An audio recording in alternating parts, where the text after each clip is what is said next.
7 buts à 2, une humiliation, 7 buts et l'enfer. Les amis, quelle soirée historique. Les amis, j'espère que vous allez bien. Petite question avant de commencer, combien d'entre vous ont raté le match hier entre Tottenham et le Bayern? Alors, je pense qu'on est facile 60-70% à avoir préféré regarder Galatasaray PSG plutôt que ce match historique, ce match incroyable. Aujourd'hui, les amis, on se retrouve pour un nouvel épisode de la série sur les énormes réactions. Et je me devais plus particulièrement de me pencher sur ce match, ce score 7 buts à 2, monstrueux, humiliant. On pourrait faire une liste de mots semblables pour ce match. Bon, très rapidement, je suis quand même obligé de vous balancer deux petites statistiques Opta. Face au Bayern, Tottenham a encaissé 7 buts lors d'un match à domicile pour la toute première fois de son histoire, toute compétition confondue.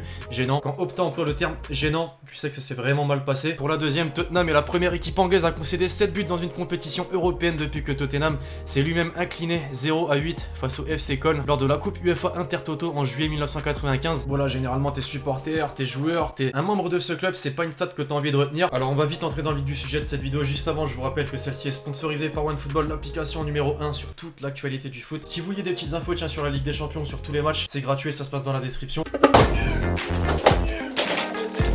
Alors même si les Spurs ont totalement impressionné, je pense qu'on peut le dire en début de match, durant les 30 premières minutes, c'est vite tombé au cauchemar. Et pour commencer avec les flops, je pense qu'on va faire vite, en citant toute la défense de Tottenham qui a totalement sombré par la suite. Les deux joueurs belges d'abord, pour commencer, Jan Vertonghen et Toby Alderweireld, totalement mangés et dépassés par Serge Gnabry, Robert Lewandowski, les deux attaquants qui ont fait très mal en face. Il faut oublier aussi Serge Aurier qui lui pour le coup a totalement été dépassé et n'a fait que subir, concéder, submerger sur son côté. On a donc déjà nos 3 flops, on va pouvoir en rajouter un petit quatrième, Hugo Lloris, le gardien portier français qui a quand même concédé 7 buts au cours de ce match. Et on peut dire qu'il s'en souviendra, pourquoi? Bah dites-vous, puisqu'il est quand même devenu hier soir le gardien de but français le plus capé en Champions League avec 62 matchs à son actif. Pour les tops côté Bayern, bien évidemment en 3ème position, il avait pourtant mal commencé avec une passe décisive pour Son.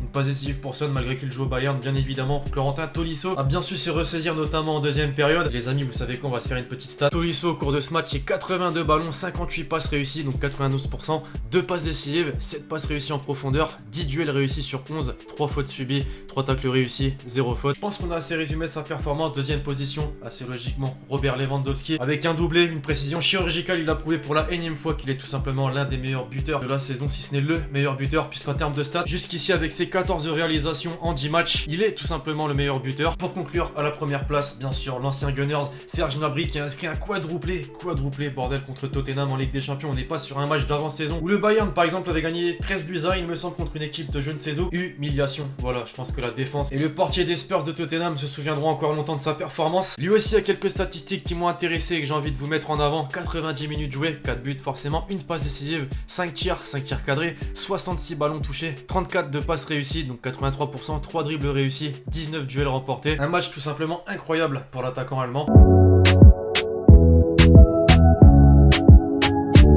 Son, Kimmich, Kane, Lewandowski, Gnabry, ça fait énormément de buteurs en un match. Et on a un score finalement qui se rapproche d'un score de tennis. Donc on va faire vite, je vous balance tous les buts filmés en plus en direct du stade. Il est magnifique d'ailleurs, mais c'est encore plus humiliant puisque tu te dis que t'as déboursé près d'1 milliard d'euros, il me semble. T'as disputé une finale de Ligue des Champions la saison dernière, ce qui était déjà assez exceptionnel. Et cette saison, t'es là à te prendre 7 buts à domicile.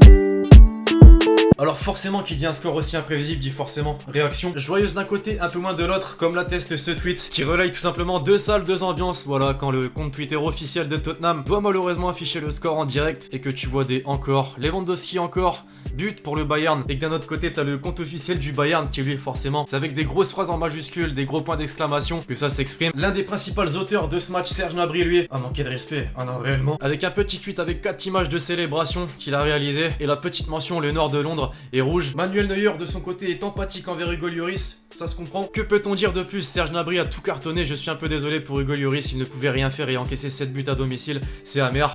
L'ancien de la maison, lui aussi n'a pas oublié d'où il vient, Franck Ribéry bien sûr, qui a montré sa joie suite à la victoire du club bavarois, en félicitant notamment Serge Gnabry, auteur d'un quadruplé. Et enfin, pour conclure en beauté, petite vidéo de tous les joueurs du Bayern en train de fêter la victoire à la fin du match.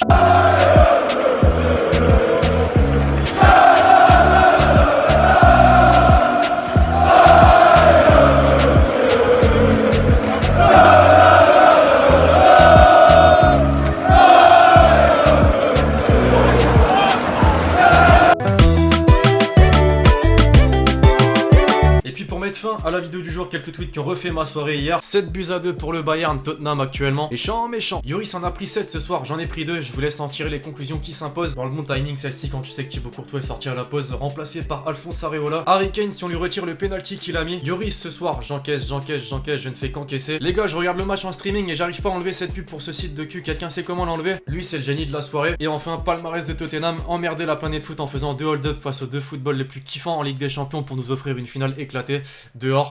Enfin bref, on se souviendra de ce score 7-2 pour le Bayern face à Tottenham dans son temps. J'espère que la vidéo du jour vous aura plu l'équipage, je compte sur vous si c'est le cas pour lâcher le gros pouce bleu. Dites-moi aussi ce qu'il faudra améliorer dans cette petite série de vidéos. Puis d'ici là, on se retrouve très vite sur la chaîne YouTube pour de nouvelles vidéos. C'était Lexity. Ciao ciao.